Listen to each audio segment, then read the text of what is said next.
இன்னைய உலகத்தில் நிறைய சாதனைகளை மக்கள் தினம் தினம் பண்ணிக்கிட்டு தான் வராங்க. ஆனால் இதே நேரத்தை பார்த்தீங்கன்னா இதுக்கு முன்னைய சாதனைகள் சில சாதனைகள் இருக்கு இல்லையா, அதை இன்னைக்கு வரைக்கும் அந்த சாதனையை மக்களால் முறையடிக்க முடியலை அப்படின்னு தான் சொல்லணும். அதில் ஒரு சாதனையாக தான் இந்த சாதனை இருக்குது. அது என்ன சாதனை அப்படின்னு பார்த்தீங்கன்னா, இந்த உலகத்திலேயே அதிக குழந்தைகளுக்கு தாயான சாதனை. ஸோ இந்த சாதனையை யார் பண்ணியிருக்காங்க அப்படின்னு பார்த்தீங்கன்னா, 18ஆம் நூற்றாண்டில் ரஷ்யாவில் வாழ்ந்த வாலண்டினா வாசிலியோவா அப்படின்ற ஒரு பெண் தான் இந்த சாதனையை செஞ்சிருக்காங்க.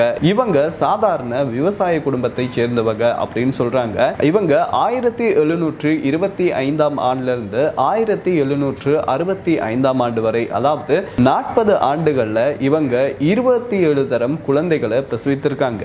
இவங்களுடைய 16 பிரசவங்கள்ல இவங்களுக்கு இரட்டை குழந்தைகள் கிடைச்சிருக்கு அப்படின்னு சொல்றாங்க. இது மட்டும் இல்லாம பாத்தீங்கன்னா 7 முறை ஒரே பிரசவத்துல 3 குழந்தைகளை பிரசவிச்சிருக்காங்க. அதே மாதிரி 4 பிரசவங்கள்ல ஒவ்வொரு பிரசவத்திலையும் 4 குழந்தைகள் வீதம் பெற்றெடுத்திருக்காங்க. ஸோ ஆக மொத்தத்தில் இவங்களுக்கு 69 குழந்தைகள் அப்படின்னு சொல்றாங்க. அதே நேரத்தை பார்த்தீங்கன்னா அவருடைய கணவர் இருக்கார் இல்லையா, 2ஆம் திருமணம் கூட முடிச்சிருக்காரு. அந்த மனைவி மூலமாகவும் குழந்தைகளை பெற்று ஆக மொத்தத்தில் 87 குழந்தைகளுக்கு அவர் தந்தையாக்கி இருக்காரு. அதோட அவரும் உலகிலேயே அதிக குழந்தைகளுக்கு தந்தையான சாதனையும் படிச்சிருக்காரு. இந்த சாதனையை இதுவரைக்கும் யாருமே முறையடிக்கல அப்படின்னு தான் சொல்றாங்க. இன்றைய காலத்தில் பார்த்தீங்கன்னா எத்தனையோ தம்பதியினர் குழந்தைகள் இல்லாம கஷ்டப்பட்டு இருக்காங்க. நிறைய வைத்தியர்களை நாடி அதுக்கான சிகிச்சையை கூட எடுத்துட்டு இருக்காங்க. ஆனா இப்படி இருக்கிற நேரம் பாத்தீங்கன்னா அந்த காலத்துல எந்தவித மருத்துவ வசதிகளுமே இல்லாம இந்த தம்பதிகள் குழந்தைகளை பெற்றெடுத்திருக்காங்க. சோ இதை பத்தி நீங்க என்ன நினைக்கிறீங்க அப்படின்றத மறக்காம கமெண்ட்ஸ் சொல்லுங்க.